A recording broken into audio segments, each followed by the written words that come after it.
மக்கள் திரண்டு ஒன்னா நின்று போராட வேண்டிய தேவை அவசியம், நெருக்கடி எல்லாம் மேலும் மேலும் முற்றிட்டு வரக்கூடிய நேரத்தில் தான் தலித் அடையாள அரசியல் திரும்பவும் தன்னுடைய விஷம பிரச்சாரங்களை முன்னெடுக்கிறாங்கிற உண்மையை எழுதுறது ஒரு பிராமணனா இருந்தா அதுல இவங்களுக்கு என்ன வலி? பிராமணர்கள்ல மக்கள் நலன் பேசக்கூடியவங்க யாருமே வரமாட்டாங்க, பிராமணர்கள்ல பிறந்துட்டாலே அவங்க அயோக்கியர்கள் தான் நிறுவக்கூடிய இந்த கழிசடைத்தனமான அரசியல் முதல்ல தமிழ்நாடு இருந்தாலும் சரி, இந்திய அளவில் இருந்தாலும் சரி, தலித் அரசியல் பேசக்கூடியவங்க நல்ல சொகுசு வாழ்க்கை வாழ்றானுங்க, நல்ல உயர்ந்த நட்சத்திர விடுதிகள்ல கூட்டங்களும் கான்பரன்ஸ்களும் சந்திப்புகளும் இலக்கிய நிகழ்வுகளை நடத்துறாங்க, பைசா கொட்டிட்டே இருக்குது. இவங்க ஏன் ஒரு சட்ட நடவடிக்கைக்கு போல?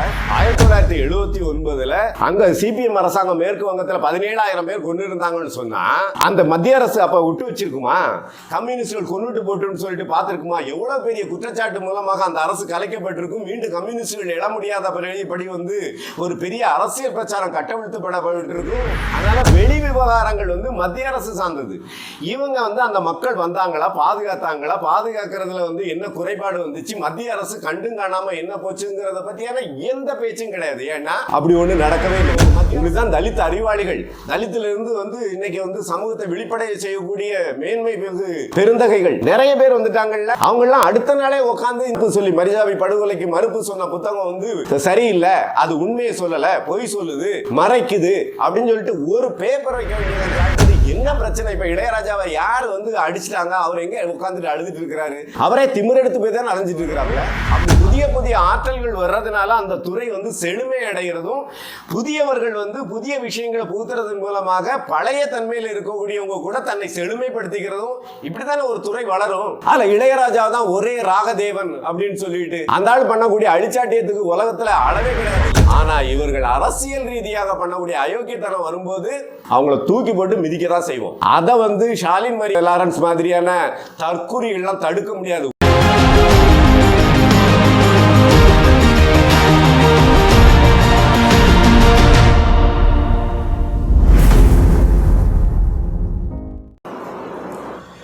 வணக்கம் தோழர்களே. தலித் அடையாள அரசியலுங்கிறது எப்பவுமே ஆபத்து தாங்கிறத சமீப நாட்களில் நீலம் ஃபவுண்டேஷன் நடத்திய விழாவில் ஷாலின் மரியா லாரன்ஸ் பேசுகிற பேச்சு நமக்கு உணர்த்துது. இது ரெண்டு வகையான எச்சரிக்கையை நமக்கு கொடுக்குது. அதாவது ஷாலின் மரியா தன்னுடைய விருப்பத்துக்கேற்ற வகையில் ஏதோ புரிதல் இல்லாமல்லாம் அவங்க உளறிட்டுலாம் போகலை. அவங்க வேணும்னே திட்டமிட்டு தான் இந்த பேச்சை முன்னெடுத்திருக்கிறாங்க. அதே மாதிரி நீலம் ஃபவுண்டேஷனும் ஏதோ தெரியாமல் ஒருத்தங்களை பேச வச்சுட்டு முழிக்கலை, அதுவும் திட்டமிட்டே இது மாதிரியான பேச்சுக்களை அங்கீகரிக்குது. அப்படி செய்ய வேண்டிய தேவை அவங்களுக்கு இருக்குது. என்னன்னு சொன்னால், எதிர்காலங்கிறது இந்திய அளவுலையும் சரி, தமிழ்நாட்டிலையும் சரி, மக்களுக்கு பெரிய போராட்டங்களை முன்னெடுத்து தான் வாழ முடியுங்கிற ஒரு நெருக்கடியை தான் நமக்கு முன்னாடி வச்சிருக்குது. இப்போ பாராளுமன்ற தேர்தல் நடந்துட்டு இருக்குது. இந்த தேர்தல் முடிவில் பிஜேபி ஆர்எஸ்எஸ் அரசாங்கம் வீட்டுக்கு அனுப்பப்பட்டாலும் கூட இந்திய அளவில் பொருளாதார ரீதியாக பெரிய மாற்றம் மக்களுக்கெல்லாம் ஒரு சுபிட்சமான வாழ்க்கை கிடைச்சிருமா, மக்கள் அமைதியான வாழ்க்கையை அனுபவிச்சிருவாங்களா அப்படின்னு கேட்டால் அதுக்கு வாய்ப்பே இல்லைன்னு தான் நாம் சொல்ல முடியும். ஏன்னு சொன்னால், உலக அளவில் பொருளாதார நெருக்கடி எங்கேயுமே தீர்க்கப்படலை. 2008 தோன்றின அந்த பொருளாதார நெருக்கடி மேலும் மேலும் கூடிட்டே இருக்குதுங்கிறது தான் இது. வருங்காலத்தில் அது அதிகரிக்கும்னு சொல்லப்படுது. உலக அளவில் பின்தங்கிய நாடுகளும் ஏழை நாடுகளும் மிகப்பெரிய சிக்கலை அனுபவிக்கும். இந்தியா 13% 33% வரைக்கும் பொருளாதார நெருக்கடிகளை சந்திக்கும் அப்படின்னு ஆய்வுகள்லாம் வந்துட்டே இருக்குது. இதை உறுதிப்படுத்தக்கூடிய வகையில் தான் கடந்த ஆண்டு இந்தியாவில் நடந்த G20 நாடுகளுடைய கூட்டமைப்பின் கூட்டமானது நமக்கு உணர்த்துது. G20 நாடுகளுடைய கூட்டமைப்புங்கிறது இந்தியா மாதிரியான ஏழை நாடுகளுடைய பொருளாதாரத்தை தீர்மானிக்கக்கூடிய முக்கியமான கண்ணியாகும். அது இப்போ இந்தியா மாதிரியான பின்தங்கிய நாடுகளை மட்டும் இல்லாமல் ஆப்பிரிக்க கூட்டமைப்பை அதில் இருக்கக்கூடிய கிட்டத்தட்ட ஒரு 55 நாடுகளை கூட அது இந்த கூட்டமைப்புக்குள்ளார கொண்டு வருது. என்னன்னு சொன்னால், பொருளாதார நெருக்கடிகளை தீர்க்கிறதுக்கு அந்த கூட்டத்தில் மிக முக்கியமான 3 முடிவுகள் எடுக்கப்பட்டிருக்கு. பல்வேறு தீர்மானங்கள் நிறைவேற்றப்பட்டிருந்தாலும் கூட அந்த 3 தீர்மானங்கள்ங்கிறது என்ன சொல்லுதுன்னு சொன்னால், உலக அளவில் இருக்கக்கூடிய நிதி நிறுவனங்களை மறுசீரமைப்பு செய்கிறது.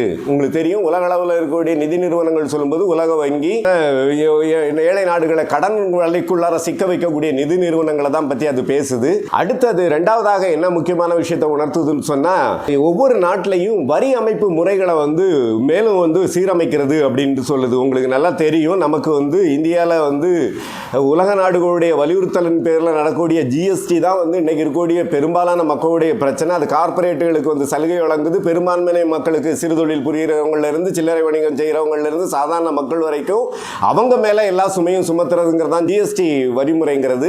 இதை இன்னும் சீரமைக்கிறது, ஒழுங்குபடுத்துறது அப்படிங்கிற ஒரு கோரிக்கையை அது முன்வைக்குது. இந்த விஷயத்தில் பிஜேபி ஒரு அரசியல் விவாதத்தை வந்து இப்போ தேர்தல் பிரச்சாரத்தில் வந்து பேசிகிட்டு இருக்குது. அதை வந்து நம்ம கவனத்தில் எடுத்துக்கணும்னு கேட்டுக்கிறேன். அதாவது வந்து சொத்து, பரம்பரை சொத்துக்களை வந்து அடுத்த தலைமுறைக்கு மாற்றும் போது அதுக்கான வரிகளை வந்து ஏற்கனவே இந்தியாவில் இருந்துச்சு. அது 85 காலகட்டத்தில் என்னவோ வந்து நீக்கப்பட்டிருக்குது. அது மாதிரியான வரிகளை வந்து காங்கிரஸ் கொண்டு வந்துடும்னு சொல்கிறதெல்லாம் சும்மா இல்லை. அந்த வரி தான் வருதோ இல்லையோ, ஆனால் வரி சுமை என்கிறத வந்து கட்டாயமாக நம்ம மேலே திணிக்கிறதுக்கு இருக்குது. அப்போது பொருளாதாரத்தில் பெரிய மாற்றங்கள்லாம் இல்லை, தொழில் வகைகளில் உறுதிப்படுத்துறது இல்லை, புதிய தொழில்களை உருவாக்குற திட்டம் இல்லை. இதை தாண்டி மூணாவது ஒரு ஆபத்து இருக்குது. அது என்ன சொல்லுதுன்னு சொன்னால், புதுப்பிக்கத்தக்க எரிசக்தி மாதிரியான விஷயங்களுக்கும் மற்ற தேவைகளுக்குமாக இயற்கை வளங்களை வந்து முழுசாக பயன்படுத்துறது அப்படிங்கிறதையும் G20 நாடுகளுடைய கூட்டமைப்பில் தீர்மானம் நிறைவேற்றியிருக்காங்க. இது எல்லாமே மக்களுடைய வளங்களை கொள்ளையடிக்கிறது. அதே நேரத்தில் மக்களுக்கு வந்து வரி விதிப்பு மாதிரியான சுமைகளை அதிகப்படுத்துறது. அதுபோக வந்து இதை எல்லாத்தையும் லாபம் அடைகிற வகையில் வந்து உலக நிதி நிறுவனங்களை வந்து மேலும் ஒழுங்குபடுத்துறது அப்படிங்கிறதெல்லாம் வந்து இந்தியாவுக்கும் இந்தியா மாதிரியான நாடுகளுக்கும் பெரிய சுமையை தான் கொண்டு வரக்கூடிய நேரத்தில் மக்கள் திரண்டு ஒன்றா நின்று போராட வேண்டிய தேவை, அவசியம், நெருக்கடி எல்லாம் மேலும் மேலும் முற்றிட்டு வரக்கூடிய நேரத்தில் தான் தலித் அடையாள அரசியல் திரும்பவும் தன்னுடைய விஷம பிரச்சாரங்களை வந்து முன்னெடுக்கிறாங்கங்கிற உண்மையை நாம் வந்து புரிஞ்சுக்கணும். அதில் ஷாலின் மரியா லாரன்ஸ் பேசுனதும் உளறல் இல்லைங்கிறதையும் எச்சரிக்கையாக எடுத்துக்கணும். அதே மாதிரி வந்து நீலம் ஃபவுண்டேஷன் வந்து இந்த மாதிரி விஷயங்களை ஊக்குவிக்கிறதுங்கிறது சாதாரண விஷயம் இல்லைன்னு தெரிஞ்சவங்க. அதில் ரஞ்சித்தினுடைய தனிப்பட்ட ஆவலிருந்து இந்த விஷயங்கள்லாம் முன்னெடுக்கப்படல. ரஞ்சித் உலக அளவில் இருக்கக்கூடிய மக்களை பிளவுபடுத்தக்கூடிய சக்திகளோட உறவு கொண்டிருக்கிறார். அந்த ஃபவுண்டேஷன் அதோட இருக்குது. அதுக்கு போதுமான ஆதாரங்கள் கொஞ்சம் கொஞ்சமாக வந்துட்டு இருக்குது, இன்னும் முழுசாக வெளிவரல. ஆனால் அந்த ஃபவுண்டேஷன் வந்து மக்களுக்கு எதிரான ஒரு ஃபவுண்டேஷன் தான். இந்த பின்னணியில் தான் நீலம் ஃபவுண்டேஷன் தொடர்ந்து இப்போ ஷாலின் மரியா பேசுகிறத மட்டுமே நம்ம கணக்கில் எடுத்துக்க முடியாது. இதுக்கு முன்னாடி வந்து அந்த ஃபவுண்டேஷன் மூலமாக ஒரு நாவல் வெளிவந்துருந்துச்சு. கோசலைங்கிறது அந்த நாவலோட பேர். தமிழ் பிரபாங்கிறவர் அதை எழுதியிருந்தார். அதில் கம்யூனிஸ்டுகளை திட்டமிட்டு வலிந்து இழிவுபடுத்துறதை வச்சிருந்தாப்புல. அந்த கோசலை கதாபாத்திரத்தினுடைய அப்பா கதாபாத்திரமாக இருக்கக்கூடியவருடைய பேரு அலங்காரவேலன். உங்களுக்கு அலங்காரவேலன் கம்யூனிஸ்ட் அப்படின்னு சொன்னாலே எல்லாருக்குமே தானாக வந்து என்ன தெரிஞ்சிருந்தா, இந்தியாவினுடைய முதல் கம்யூனிஸ்ட்னு போற்றப்படக்கூடிய தமிழ்நாட்டில் கம்யூனிஸ்ட் கட்சியை தோற்றுவிக்கிறதுக்கு மூல காரணமாக இருந்த மா சிங்காரவேலர் வந்து நம்ம நினைவுக்கு வருவாப்புல. அவரை தான் திட்டமிட்டு கம்யூனிஸ்டாக எவனுமே யோக்கியம் கிடையாது அப்படிங்கிற வகையில் வந்து ஒரு கேவலப்படுத்தக்கூடியதை வலிந்து செஞ்சுருந்தாங்க. இது நீலம் ஃபவுண்டேஷனுடைய தொடர்ந்து விசங்கக்கூடிய தலித் மக்கள்கிட்ட வந்து கம்யூனிச எதிர்ப்பு சிந்தனையை ஊட்டக்கூடிய ஒரு அழிவு நடவடிக்கை ஆகும். இது எல்லாத்தையும் இந்த எச்சரிக்கையோடு நாம் பார்த்தா தான் கடந்த பேச்சை வந்து நீங்கள் வந்து புரிஞ்சுக்க முடியும். இதில் குறிப்பாக இந்த பேச்சில் இப்போ நடந்த இதில் வந்து ஷாலின் மரியா லாரன்ஸ் என்ன பேசுனாங்கன்னு சொன்னால், மரிஜாபி அப்படிங்கிற பிரச்சனையை திரும்பவும் முன்னெடுத்தாங்க. இந்த மரிஜாபிங்கிற பிரச்சனை எல்லாத்துக்கும் ஞாபகம் இருக்கும்னு நினைக்கிறேன். இப்போ கூட அதுக்கு வந்து மறுப்பு தெரிவித்து கம்யூனிஸ்ட் சார்பில் ஒரு புத்தகம் வந்திருக்குது. அதாவது 1979 காலகட்டத்தில் நீங்கள் மேற்கு வங்கத்தில் மரிஜாபிங்கிற ஒரு பகுதியில் வந்து கிட்டத்தட்ட 17,000 தலித் மக்களை வந்து அன்றைக்கு அங்கே ஆட்சியில் இருந்த மேற்கு வங்க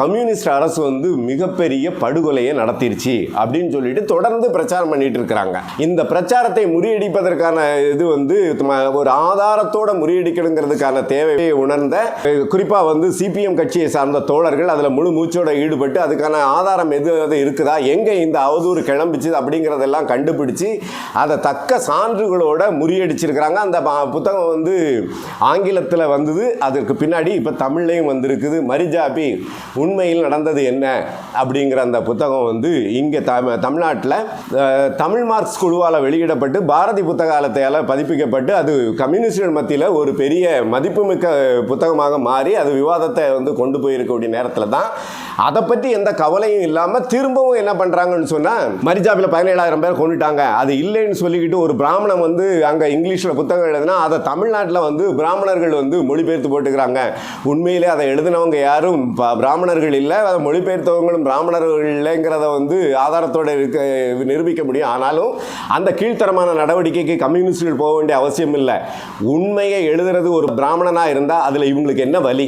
பிராமணர்களில் வந்து மக்கள் நலன் பேசக்கூடியவங்க யாருமே வரமாட்டாங்க, பிராமணர்களில் பிறந்துட்டாலே அவங்க வந்து அயோக்கியர்கள் தான் நிறுவக்கூடிய இந்த களிசடைத்தனமான அரசியல் முதல்ல வந்து முறியடிக்கப்படணும்.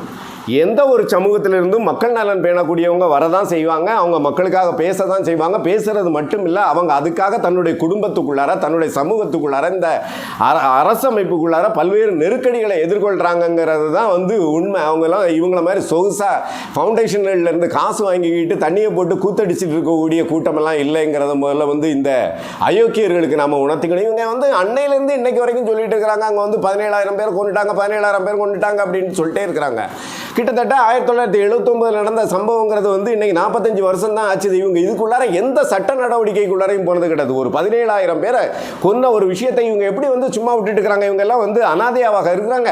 தமிழ்நாடு இருந்தாலும் சரி, இந்திய அளவில் இருந்தாலும் சரி, தலித் அரசியல் பேசக்கூடியவனுங்க நல்ல சொகுசு வாழ்க்கை வாழ்கிறானுங்க. நல்ல உயர்ந்த நட்சத்திர உணவகங்களில் விடுதிகளில் வந்து கூட்டங்களும் கான்ஃபரன்ஸுகளும் சந்திப்புகளும் இலக்கிய நிகழ்வுகளை நடத்துகிறாங்க. பைசா கொட்டிகிட்டே இருக்குது.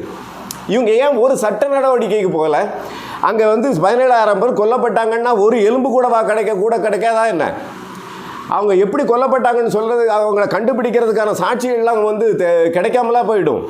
இவங்களுக்கு நோக்கம் அது இல்லை. அதாவது நீங்கள் வந்து கிழக்கு வங்கம்னு சொல்லக்கூடிய இன்றைக்கி சொல்லக்கூடிய பங்களாதேஷ் வங்கதேசத்திலேருந்து 1950களிலிருந்தே மக்கள் வந்து அங்கேருந்து வெளியேற ஆரம்பிச்சிடுறாங்க. அப்படி வரக்கூடிய நேரத்தில் அவங்க வந்து வங்கதேசத்தை தான் தாங்கள் குடிபுகுவதற்கான இடமாக கருதுகிறாங்க. அது வந்து இயல்பானது. இதுக்குள்ளார வந்து ஒரு தேசிய உறவு வந்து செல்வாக்கு செலுத்துது.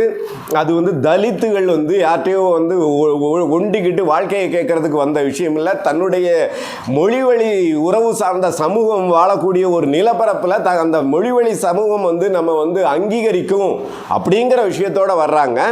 அவங்க வர்றதை வந்து அன்றைக்கு இருந்த காங்கிரஸ் அரசாங்கம் முதல்ல இருந்த நேருலேருந்து பல்வேறு மத்திய அரசும் வந்து அடித்து விரட்டிகிட்டே இருக்குது. அவங்கள உள்ள விடாமல் பண்ணிகிட்டு இருக்குது. அதை தடுத்து அவர்களை வர அனுமதிக்கணும். வாழ முடியாத நிலையில் வரக்கூடியவர்களை வர அனுமதிக்கணும். அவங்களுக்கு இந்தியாவுக்குள்ளார எங்கேயாவது ஒரு இடத்துல வந்து வாழ்வதற்கான சூழலை உருவாக்கி கொடுக்கணும். தொடர்ந்து போராடினவங்க வந்து கம்யூனிஸ்டுகள்.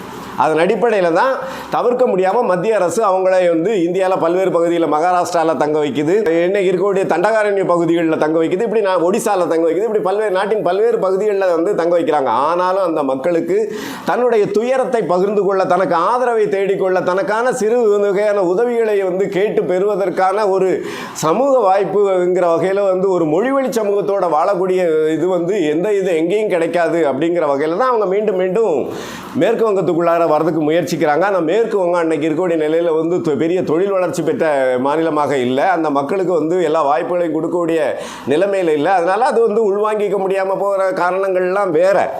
ஆனால் அந்த மக்கள் திரும்பவும் அங்கே வந்தாங்கங்கிறதுக்குள்ளார ஒரு விஷயத்தை வந்து கவனத்தில் எடுத்துக்கணும். என்னன்னு சொன்னால், வந்தவர்கள் அனைவருமே மரிஜாபிக்குள்ளார அந்த சுந்தரவன காடுன்னு சொல்லக்கூடிய அந்த தீவுக்குள்ளார தள்ளப்படல, அங்கே ஓடி போகலை. அதே மாதிரி வந்து ஒடிசா தண்டகாரண்ய மாதிரியான பகுதிகளில் இது பண்ணல.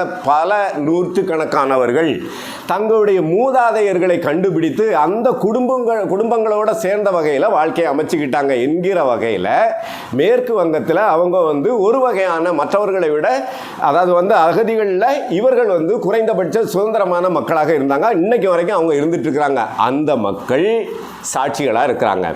அவங்க வந்து அவங்களில் யாராவது ஒருத்தங்க ஆமாம் நாங்கள் வந்தோம், எங்களுக்கு ஏதோ ஒரு வகையில் பாதுகாப்பான வாழ்க்கை கிடச்சிருச்சு, அதே நேரத்தில் வந்து பல்லாயிரக்கணக்கான பேர் கொல்லப்பட்டாங்கன்னு அவங்ககிட்ட இருந்து ஒரு சாட்சியை கூட உருவாக்க முடியல. இன்னொரு விஷயத்தை நீங்கள் கணக்கில் எடுத்துக்கங்க. என்னென்னு சொன்னால், இந்தியாவுக்குள்ளார மாநில அளவில் சரி மத்திய அளவுலையும் சரி கம்யூனிஸ்டுகள் அதிகாரத்தை கைப்பற்றதை வந்து இந்திய ஆளும் வர்க்கம் எப்பவுமே விரும்பது கிடையாது. அதனால் அதுக்கு மேலே சின்ன குறைபாடு இருந்தாலும் கூட அதாவது காரணம் காட்டி அந்த மாநில அரசுகளை கலைக்கிற அளவுக்கு எப்போவுமே தயாராக இருந்துட்டு இருக்கிறாங்க. அப்படி தான் வந்து கேரளாவில் அமைஞ்ச முதல் கம்யூனிஸ்ட் அரசாங்கமும் கலைக்கப்பட்டது. அப்படி இருக்கக்கூடிய நேரத்தில் 1979 அங்கே சிபிஎம் அரசாங்கம் மேற்கு வங்கத்தில் 17,000 பேர் கொண்டு இருந்தாங்கன்னு சொன்னால், அந்த மத்திய அரசு அப்போ விட்டு வச்சிருக்குமா? கம்யூனிஸ்டுகள் கொண்டுட்டு போட்டுன்னு சொல்லிட்டு பார்த்துருக்குமா? எவ்வளோ பெரிய குற்றச்சாட்டு மூலமாக அந்த அரசு கலைக்கப்பட்டிருக்கும். மீண்டும் கம்யூனிஸ்டுகள் எழ முடியாத படி வந்து ஒரு பெரிய அரசியல் பிரச்சாரம் கட்டவிழ்த்துப்படப்பட்டிருக்கும். கம்யூனிஸ்டுகள் வந்து பேச முடியாத நிலைமையை எப்படி உருவாக்கி இருப்பாங்க? இப்படிங்கிற வகையிலையும் யாரும் பேசலை. பேசினா தானே இவங்களுக்கு சாட்சி கிடைக்கும்.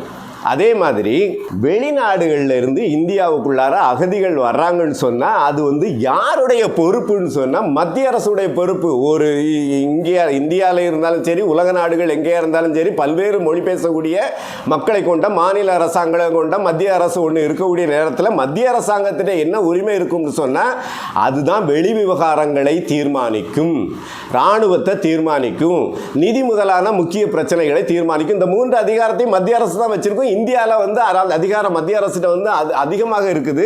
அதனால் வெளி விவகாரங்கள் வந்து மத்திய அரசு சார்ந்தது. இவங்க வந்து அந்த மக்கள் வந்தாங்களா, பாதுகாத்தாங்களா, பாதுகாக்கிறதுல வந்து என்ன குறைபாடு வந்துச்சு, மத்திய அரசு கண்டும் காணாமல் என்ன போச்சுங்கிறத பற்றியான எந்த பேச்சும் கிடையாது. ஏன்னா அப்படி ஒன்று நடக்கவே இல்லை. நீங்கள் மத்திய அரசு மீது கூட இவங்களுக்கு வந்து குற்றச்சாட்டு வைக்கிறதுக்கு ஒன்றுமே கிடையாது. இப்படி குற்றச்சாட்டுக்கு எந்த ஆதாரமும் இல்லாமல் தொடர்ந்து இதை பேசிகிட்டே வர்றாங்க. நீங்கள் சட்டப்படியான நடவடிக்கைகளுக்கு போகிறது கிடையாது, இந்தியாவுக்குள்ளார ஒரு கேஸ் போட்டது கிடையாது, மனித உரிமை அமைப்புகளை திரட்டி வந்து நீதி கேட்டு பெரிய இயக்கங்களை முன்னெடுத்தது கிடையாது, அதுக்கான வகையில் மக்கள்கிட்ட வந்து அரசியல் பேசுனது கிடையாது. இந்தியாவுக்குள்ளார நீதி கிடைக்காதுன்னு சொன்னால் உலக அளவில் வந்து ஐநா மாதிரியான சபைகளுக்கு கொண்டு போய் சேர்த்து இந்த விஷயத்தை வந்து கிளப்புவதற்கான எந்த வேலையும் செய்து கிடையாது. ஆனால் வந்து கிசு பேசுகிற மாதிரி வந்து அங்கே 17,000 பேரை கொண்டுட்டாங்க, 17,000 பேரை கொண்டுட்டாங்கன்னு இப்படியே கதவை விட்டுட்டு இருக்கிறது. இது வந்து பச்சை அயோக்கியத்தனம். இந்த அயோக்கியத்தனம் எப்படி நடந்துச்சு அப்படின்னு சொல்லும்போது இன்னைக்கு ஏன் இவங்களுக்கெல்லாம் எரியுது அப்படின்னு கேட்டால், தமிழில் அதை மொழிபெயர்த்தாங்கல்ல, அந்த மொழிபெயர்ப்பில் ஒரு முன்னுரை இருக்குது. அவங்க சொல்கிறாங்க, உலகத்திலேயே கம்யூனிஸ்டுகள் மேலே அவதூறு பரப்பி கம்யூனிஸ்ட் இயக்கங்கள் பின்னாடி மக்கள் திரளக்கூடாதுங்கிற வகையில் வந்து உலகம் முழுக்க அரசியல் சதி செய்யப்பட்டது. அதுதான் சோவியத் அரசாங்கத்தின் மீதும் சோவியத்தை கட்டியமைத்து அதை முன்னெடுத்துட்டு போன மாபெரும் தலைவர் ஸ்டாலின் மீதும் கிளப்பப்பட்ட அவதூறுகள். அவர் மீது சொல்லப்படக்கூடிய அனைத்து குற்றச்சாட்டுகளுமே அவதூறு என்கிற வகையில் தான் இந்தியாவில் கிளப்பிவிடப்பட்ட மிகப்பெரிய அவதூறு இந்த மரிஜாவி படுகொலைங்கிற பொய் அப்படிங்கிறத அந்த புத்தகத்தில், அதாவது தமிழில் மொழிபெயர்க்கப்பட்ட புத்தகத்தில் வந்து முன்னுரையில் இருக்குது. இது இவர்களால் வந்து ஐயோ நம்மளை வந்து கையும் களவுமாக பிடிச்சிட்டானேங்கிற பதைப்பில் இருந்து தான் இவங்க என்ன பண்ணுறாங்கன்னு சொன்னால், போகிற போக்கில் 17,000 பேரை கொண்டுட்டாங்க, அதை இல்லைன்னு சொல்லிட்டு இவ்வளோ பெரிய படுகொலை நடந்ததை வந்து இல்லைன்னு சொல்லிக்கிட்டு வந்து ஒரு பிராமணன் எழுதுறான், அதை வந்து பிராமணன் மொழிபெயர்க்கிறான் அப்படின்னு சொல்லிட்டு போயிட்டே இருக்கிறாங்க. நீ வந்து உனக்கு ஆதாரம் இருந்ததுன்னா அடுத்த நாள் என்ன இருக்கணும், உங்களுக்கு தான் தலித் அறிவாளிகள், தலித்திலிருந்து வந்து இன்னைக்கு வந்து சமூகத்தை வெளிப்படைய செய்யக்கூடிய மேன்மை பெருந்தகைகள் நிறைய பேர் வந்துட்டாங்கல்ல, அவங்கெல்லாம் அடுத்த நாளே உட்காந்து இந்த மரிஜாவி படுகொலைக்கு மறுப்பு சொன்ன புத்தகம் வந்து சரியில்லை, அது உண்மையை சொல்லலை, பொய் சொல்லுது, மறைக்குது அப்படின்னு சொல்லிட்டு ஒரு பேப்பர் வைக்க வேண்டியதானே. யாராவது வச்சிருக்கிறாங்களா? அதை செய்ய மாட்டாங்க. ஏன்னா இவங்க கிட்ட உண்மை கிடையாது. இது பக்கா திட்டமிடப்பட்ட பொய். அந்த பொய்யை தான் திரும்பவும் இப்போ பேச வேண்டியிருக்குது. புதுசாக இவங்களால ஒன்றும் செய்ய முடியலைங்கிற பட்சத்தில் மீண்டும் அதை வந்து போகிற போக்கில் கிளப்பி விட்டுட்டு வந்துடுறது.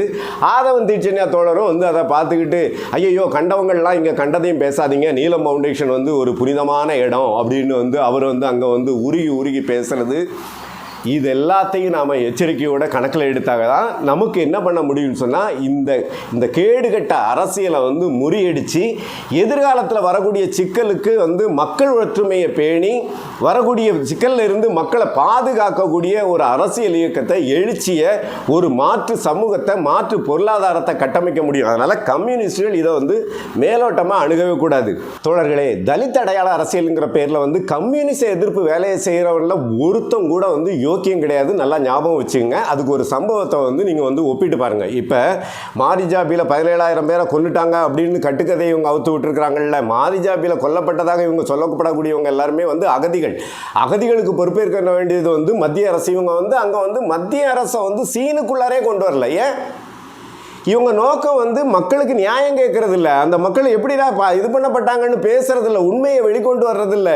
இவங்களுக்கு ஒரு கட்டுக்கதை மூலமாக அங்கே இருந்த மாநில அரசை குறை சொல்லணும். ஏன்? அந்த மாநில அரசு கம்யூனிஸ்ட் அரசு. இவங்களுக்கு அந்த கம்யூனிஸ்ட் கட்சியை குறை சொல்லணும், கம்யூனிசத்தை வந்து மக்கள் மத்தியில் வந்து அவதூறு பரப்பணும், அதுதான் நோக்கம். இதே விஷயத்தை நீங்கள் வந்து வெண்மணி சம்பவத்தில் ஒப்பிட்டு பாருங்கள். வெண்மணி படுகொலைக்கு காரணமாக இருந்தவங்க அங்கே இருந்த நில உடைமையாளர்கள், பண்ணையார்கள். அவங்களுக்கு பின்னால் வந்து இந்த மாநில அரசு இருந்துச்சு, அன்னைக்கு இருந்த திமுக அரசு இருந்துச்சு. இவங்க அந்த படுகொலைக்கு இந்த மாநில அரசை பற்றி ஒன்றுமே சொல்லலை. அங்கே அதை தடுக்க மறுத்துட்டியடா, அவ்வளோ பேர் வந்து அங்கே தொடர்ந்து போராட்டம் நடந்துட்டு இருந்துச்சு. அங்கே போராடினவங்களுக்கு அந்த மக்களுக்கு ஆபத்து இருந்துகிட்டே இருந்துச்சு. மக்கள் அதை பற்றி முறையிட்டுட்டே இருந்தாங்களே, இதை பற்றி வெளியில் பேசிகிட்டே இருந்தாங்களே. மாநில அரசை நீ என்ன மண்ணை பிடுங்கிட்டு இருந்த அப்படின்னு சொல்லிட்டு கேட்கவே இல்லை இவனுங்க. ஏன்னா இங்கேயும் இவனுக்கு வந்து உண்மையை அந்த மக்களுக்கு நியாயம் தேடணுங்கிறதெல்லாம் இல்லை. அதுக்கு மாறா என்ன பண்ணாங்கன்னா, கம்யூனிஸ்டுகள் இவங்களெல்லாம் தலித்துகளெல்லாம் அணி திரட்டிட்டு போய் பண்ணையார்களுக்கு பலி கொடுத்துட்டாங்க அப்படின்னு பேசுகிறானுங்க. ஏதாவது லாஜிக் இருக்குதான்னு பாருங்க. நீங்க வந்து இங்கே கம்யூனிஸ்டுகள் அணிதிரட்டிட்டு போனது தான் பிரச்சனைன்னு சொன்னால், மேற்கு வங்கத்தில் வந்து அந்த அகதிகளை அணிதிரட்டினவங்களை பற்றி பேசுனாங்க. யார் அணிதிரட்டினாங்க?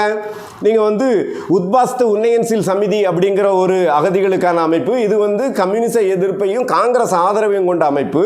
அதே மாதிரி வந்து நிகில் பங்க நாகரிக் சங்கம்னு ஒரு அமைப்பு. அது இந்து மகா சபையால் கட்டப்பட்ட அமைப்பு. அதுக்கும் கம்யூனிச எதிர்ப்பு இருக்குதுங்கிறத நினைவில் வச்சுக்கோங்க. அதே மாதிரி வந்து அவங்களுக்கு எல்லாத்துக்கும் பின்புலமாக வந்து ஆனந்த் பஜார் பத்திரிகா அப்படின்னு ஒன்று இருந்துச்சு, ஊடகம் இருந்துச்சு. இவங்க எல்லாம் சேர்ந்துட்டு அங்கே ஒரு கம்யூனிச எதிர்ப்பை கட்டியமைச்சாங்க. அதே கம்யூனிச எதிர்ப்பு வேலையை இவங்க செஞ்சுட்டு இருக்கிறாங்க. எவ்வளவு கேவலமான பிறவிகள்! இவங்களெல்லாம் நடமாடவே அனுமதிக்க கூடாதுங்கிறத நினைவில் வச்சுக்கணும்னு எச்சரிக்கிறேன் தோழர்களே. அப்புறம் இந்த ஷாலின் மரியா லாரன்ஸ் பேசுனதுல வந்து இருக்கக்கூடிய படு கேவலமான அரசியல், அதை வந்து பெரிய அறிவாளிகள் பேசக்கூடிய தளமாக வந்து காட்டுறாங்க.